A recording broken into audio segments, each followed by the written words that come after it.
The heat that day was unbearable.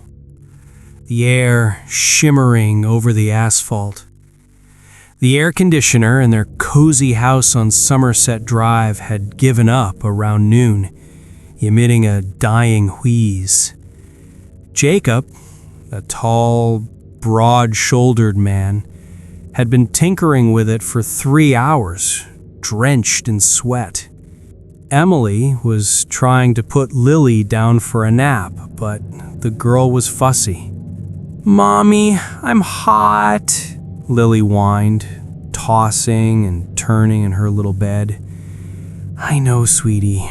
Daddy will fix it soon." Emily stroked her hair, but she felt a sticky fear creeping up her own throat, not because of the heat. It all started a week ago.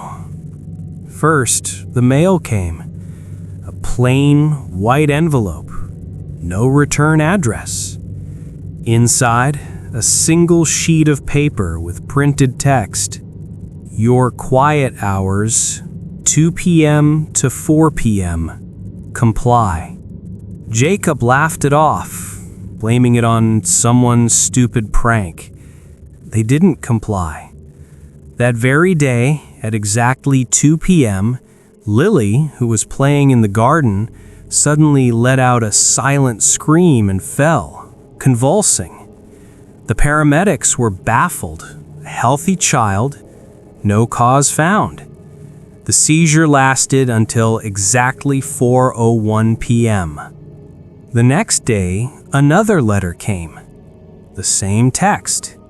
They ignored it again. At 2 p.m., Jacob, who was on a video conference, lost his internet. The lights went out, and when he went to check the breaker box, the basement door slammed shut, the lock clicking by itself. He sat locked in there in complete darkness for exactly 2 hours.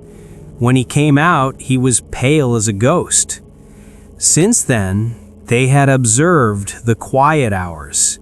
From 2 p.m. to 4 p.m., they did not leave the house, approach the windows, or use the phone. They just sat in the living room, listening to the silence, and nothing happened. Absolutely nothing. And that was the scariest part. Today was especially stifling. The clock hand was approaching too. "Jake, maybe we should call the police again?"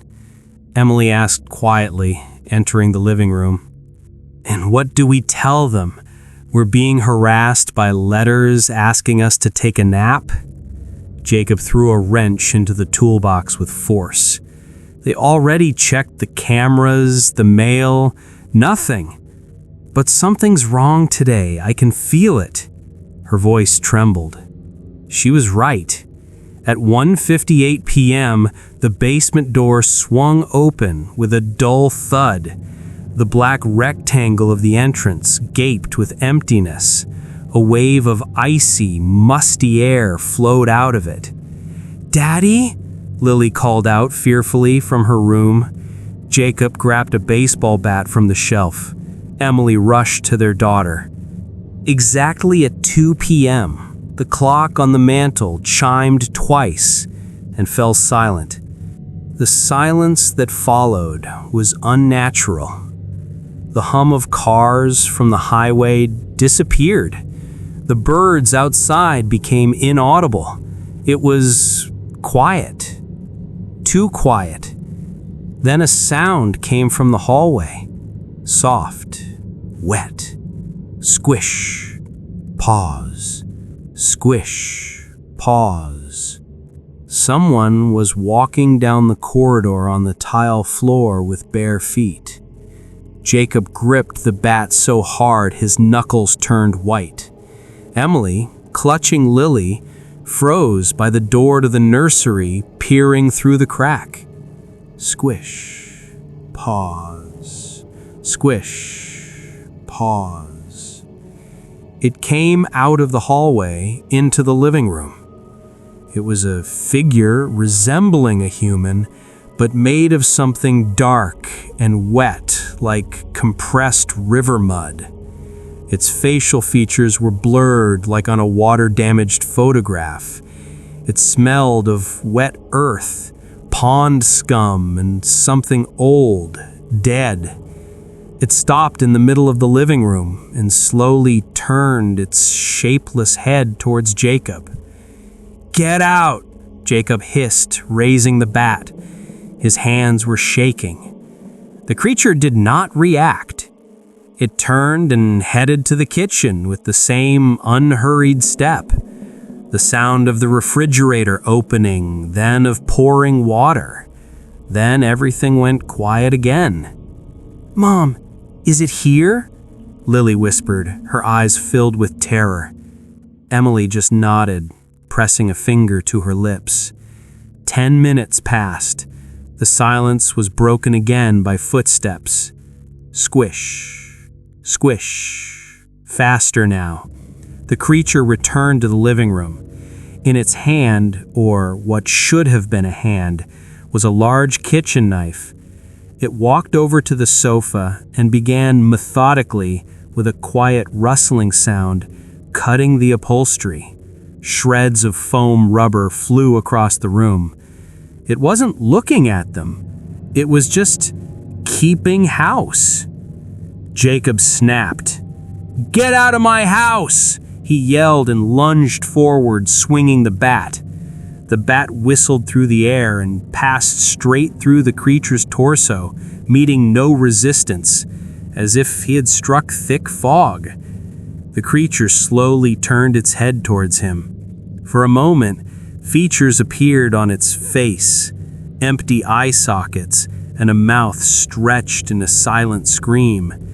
It raised the hand holding the knife. Jacob recoiled, tripped over the rug, and fell. The creature leaned over him, froze for a second, and then simply straightened up and walked away, going up the stairs to the second floor. The next hour and a half were hell for them. They heard doors slamming upstairs, the floorboards creaking in their bedroom, things falling.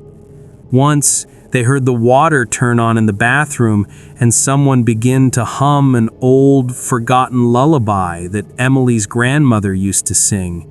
The voice was flat, lifeless. They sat, huddled together on the floor in the nursery, unable to move. Lily cried quietly, her face buried in her mother's chest. Exactly at 4 p.m., the clock on the mantel started working again and chimed 4 times. The silence outside, immediately filled with familiar sounds. Cars hummed, birds chirped. It was over. On trembling knees, they emerged from the room. The living room was strewn with foam from the sofa. A glass of water stood on the kitchen counter. Upstairs, in their bedroom, all the items from the dresser were neatly laid out on the bed. And in the bathroom, someone had written on the mirror with a wet finger, and the letters were already slowly dripping down. "Soon it will be allowed to stay longer."